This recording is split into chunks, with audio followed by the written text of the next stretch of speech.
The alarm rings, the screen lights up, and before we've even taken a full breath, we're fielding emails, headlines, and a barrage of immediate anxieties. 3,000 years ago, waking up carried a much heavier weight. Survival was the daily baseline, and the environment outside the shelter trying to intercept the chaos of the morning. The text operates as a calculated structural blueprint. It provides a precise progression of words that align human intention with the massive, indifferent forces of the environment. To confront the overwhelming uncertainty of a new day, these early practitioners engineered a precise linguistic sequence, using it to put on their psychological armor long before they ever stepped outside. Take a look at this structural framework. It maps the exact progression of the chant, which operates as an escalating taxonomy that builds step by step from the human scale to the cosmic. The sequence begins with Om Shri Guru Pyo Namaha. The practitioner anchors themselves in humility, offering gratitude to their human teachers and lineage. Immediately after, the chant addresses Agni, or fire. Securing physical heat is the absolute first requirement for staying warm, for cooking food, and keeping predators at bay. Next, it calls upon Indra, the force of the storm and lightning, acknowledging the necessity of securing seasonal rain and surviving unpredictable weather. By pairing the fire of the hearth with the storm of the sky, the speaker systematically addresses the two most immediate physical threats to human existence. The logic is stark. The text insists on physical stability and warmth before the mind can even afford to think about higher societal or spiritual goals.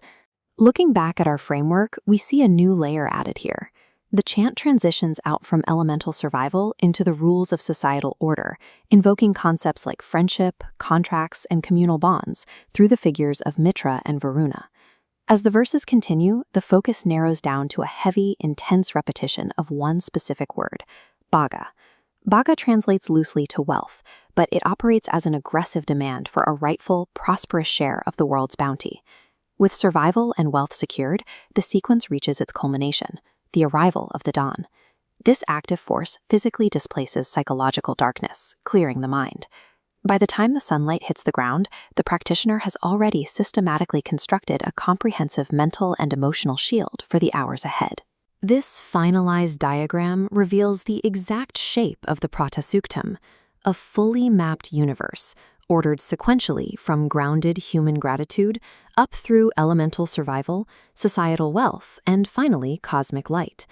It reveals a worldview where early humans refused to be passive victims of their environment.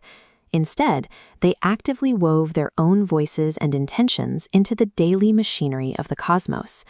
Compare that deliberate, engineered progression to the formless, chaotic way we often start our mornings today, letting random notifications dictate our mental state.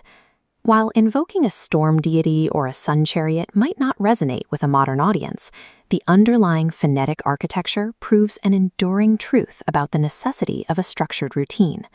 To conquer the anxiety of a new day, we have to stop reacting to the morning.